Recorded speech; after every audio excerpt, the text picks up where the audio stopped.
Di tengah sorotan publik terhadap proyek kereta cepat Jakarta-Bandung yang membengkak, Presiden Prabowo kini dihadapkan pada ujian besar. Apakah ia berani membuka lembar baru transparansi atau memilih melanjutkan warisan beban pemerintahan sebelumnya? Pernyataan tegas Menteri Keuangan Purbaya Yudhi Sadewa untuk tidak membayar utang proyek Hush melalui APBN menjadi sinyal kuat.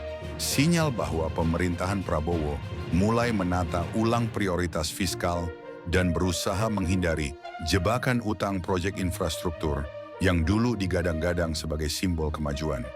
Namun langkah Purbaya ini juga membawa implikasi politik yang besar. Sebab di balik proyek kereta cepat itu, ada dua nama besar yang mendominasi kebijakan ekonomi era lalu.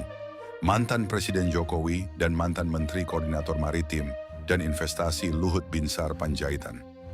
Keduanya adalah arsitek utama proyek ini. Dari perencanaan, negosiasi dengan Cina, hingga keputusan pendanaan yang akhirnya menjerat BUMN dalam utang puluhan triliun rupiah. Publik mulai bertanya-tanya, jika APBN kini menolak menanggung beban proyek ini, siapa yang akan bertanggung jawab?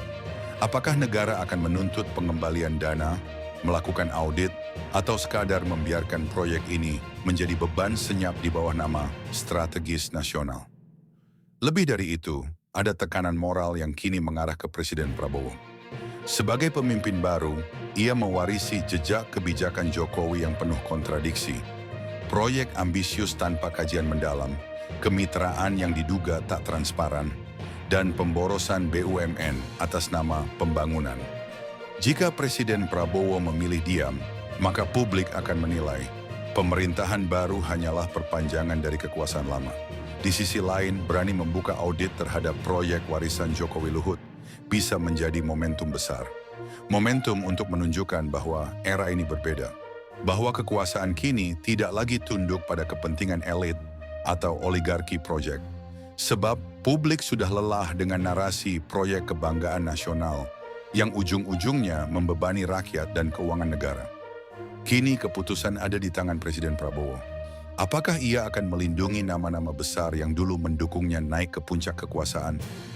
Ataukah ia akan menegaskan bahwa kepemimpinannya berlandaskan pada integritas dan keberanian menegakkan kebenaran, meski harus berhadapan dengan bayangan masa lalu? Publik menunggu political will itu muncul. Sebab tanpa keberanian membuka kebenaran, pemerintahan baru ini hanya akan berjalan di atas fondasi rapuh. Warisan yang penuh beban, tetapi tanpa tanggung jawab. Apa pendapatmu tentang langkah Menteri Keuangan Purbaya dan sikap Presiden Prabowo terhadap proyek warisan Jokowi Luhut ini? Apakah sudah saatnya pemerintah membuka audit besar terhadap proyek-proyek strategis nasional era sebelumnya? Tuliskan komentarmu di bawah. Jangan lupa like, share, dan subscribe agar kamu tidak ketinggalan analisa tajam dan investigasi politik terbaru di channel ini.